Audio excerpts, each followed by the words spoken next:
You're listening to the Life Friendly Business Podcast. I'm your host, Erin Thomas Wong, business mentor, author, and founder of the Cocoon VIP membership, empowering women around the world to build businesses on their terms.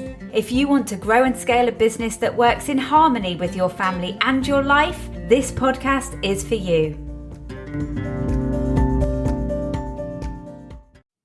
How do you measure your success? The Life Friendly Business Podcast is all about doing it on your own terms. It's about carving your own path, doing it at your own pace, and not being influenced by other people's measures of success. Right now, in the online world, I personally am being bombarded with messages about becoming a 6 or 7 figure business owner. And I know I'm not alone. The women that I mentor and the women in the Cocoon VIP membership are saying the same thing. Now, if that's your goal to earn 6 or 7 figures, that's awesome. And this podcast episode is not necessarily for you, because the people that I want to speak to today are the people that are finding this paralyzing. So whether your aim is to earn 20k, 40k, 60k, 100k, it's perfectly respectable. Whatever it is that is your aim to earn financially in your business does not make you any less of a business owner. And you really do not need to justify your income goals to anyone. As far as I'm concerned, money and income is only one KPI, key performance indicator. The fact is, when you reach that level of money that you're so desperate to achieve, you'll already be striving for the next amount. So we really need to think about how we're measuring our success so that we can recognize it when we get there. What if being successful was actually a feeling rather than how much money you have in the bank? So I can tell you that I measure my success through a few different things. Firstly, impact. Am I making a difference? Am I helping people? Am I bringing something positive to the world? Secondly, happiness.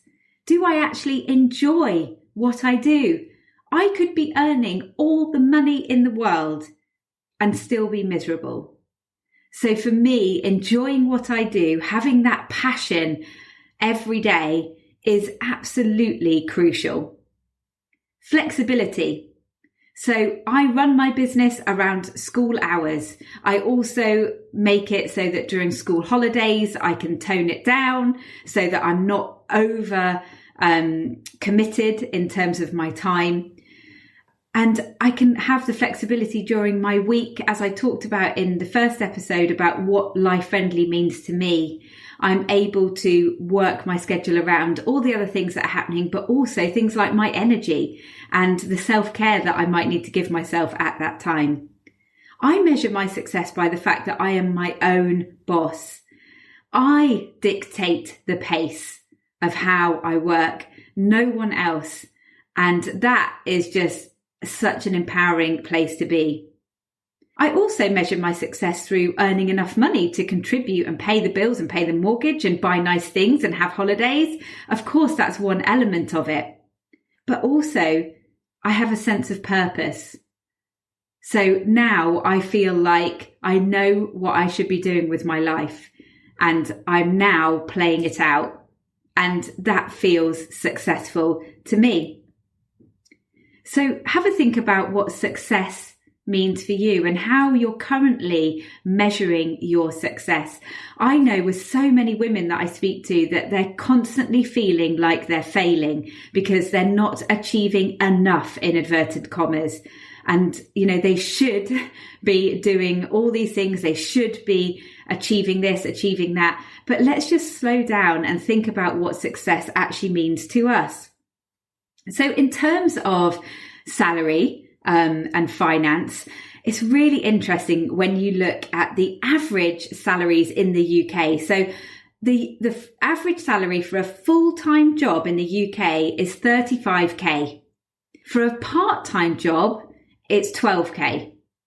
So I know there are women in my community right now who they are striving to not have to go into the office and be there from 9 till 5 or 9 till 3 if it's part-time, and earn £12,000 a year, but with all the stress of working out who's going to pick up the kids from school, who's going to look after them during the school holidays. And actually what they're striving for is to create a business that they can earn £12,000 or more, but on their own terms, working their own hours. And that is perfectly respectable.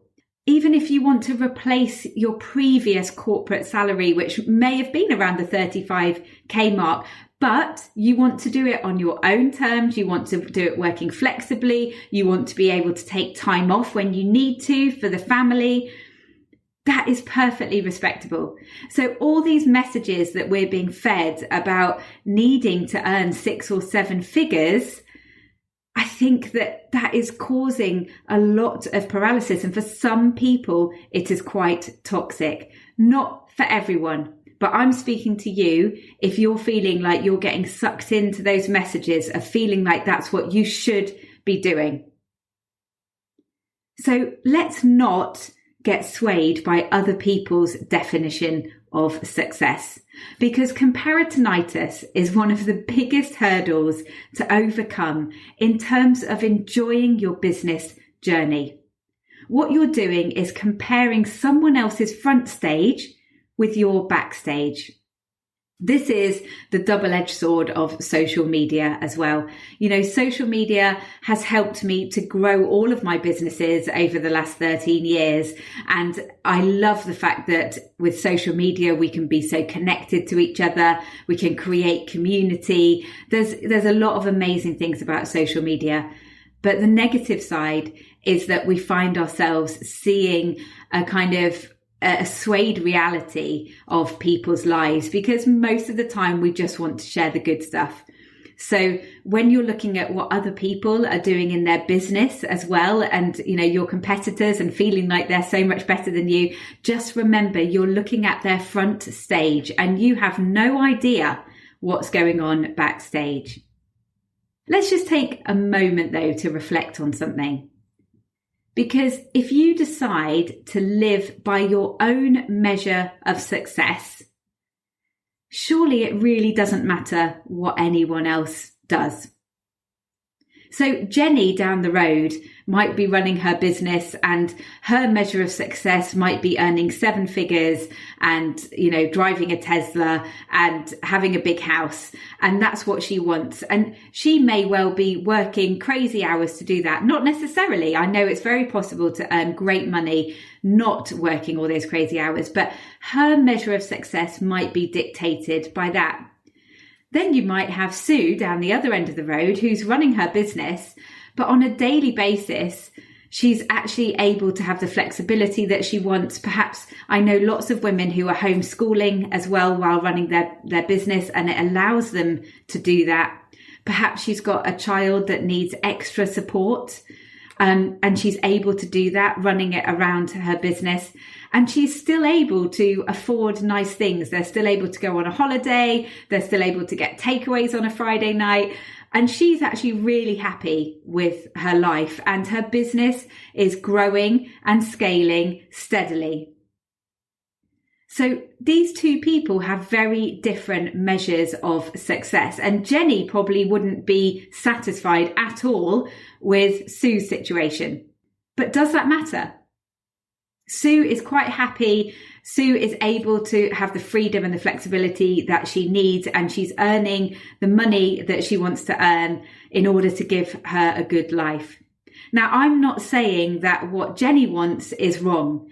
What I'm saying is that we need to choose our own measures of success. So if you do decide to live by your own measures of success, then maybe you can put to bed the comparitonitis with other people. If you're worried about what other people are thinking about you, you know, we have all these negative stories, our own inner critic, where we think that people are judging us. The reality is that they're probably too busy thinking about themselves to spend very long at all thinking about you. I know that one of the biggest barriers that we face as business owners is the fear of failure. And often that comes down to how we will be perceived if we have failed, in inverted commas. Now, the thing is that failing is actually the first attempt in learning. I absolutely love that. Failing, first attempt in learning. And actually, it's not black and white in our businesses, whether we have failed or whether we have succeeded, because actually we need to be pivoting and evolving and adapting to the environment that we find ourselves in. And never before have we had to do that in the way that we have during lockdown. But the point of running your business is that you do adapt to those changes. And so stop worrying about failing, because, things can change. And in fact, with my own story, this is my 5th business. The Mumpreneur Collective is my 5th business. And I have learned so much from that journey. And from every single one of those businesses, I've been able to take the good things that I've learned and the things that I love, and I've been able to roll them into this business. So if you're on your first business or even your second business and thinking, oh my God, this just can't fail, please take that pressure off yourself, because, it may well be born into something else, something bigger, something better. So what I'd love you to do is to do a couple of things after this episode to reflect on how you're measuring your success right now and perhaps how you could reframe it. So number 1, reflect on what success actually means to you. As I said, for me, it's a mixture of things. It's including impact, happiness, flexibility, finance, also well-being. I didn't mention that one. We must look after ourselves and our own mental health and our own physical health as well. Number 2, decide that you will no longer allow yourself to be negatively influenced by other people. So if you're seeing messages online that are triggering you in a negative way, remove those triggers from your environment, but also decide that that doesn't have to be right for you. And, for those of you who feel inspired by the messages about 6 or 7 figures, that's absolutely wonderful. And I'm not saying that that's a bad thing at all. I'm speaking to the people who are finding this toxic. So you've taken a moment to reflect on what success means for you. You've made a decision that you'll no longer allow yourself to be negatively influenced by other people's measures of success. And number 3, I'd love you to write this down. Write down what your measures of success are and put it somewhere to remind you. So on the days when you're having a wobble, you can remind yourself why you're doing this. Running a business can be hard. It is not an easy option. And you have to have that passion and you have to understand why you're doing it. So write down what are your measures of success, put it somewhere to remind you, and have it there in case you're having a bit of a difficult day. It really is time to carve your own path. Stop looking around you, focus on what you're doing, and enjoy the journey. Good luck.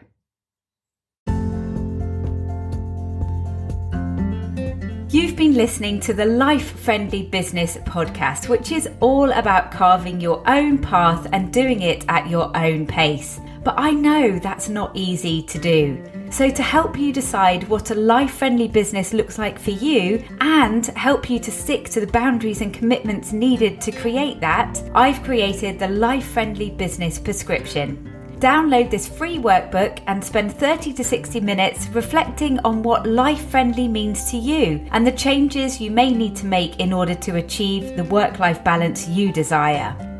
Once you've made these decisions, you can add them to your own printable life-friendly business prescription that you can put on your wall to remind yourself that you have the power to design your very own life-friendly business.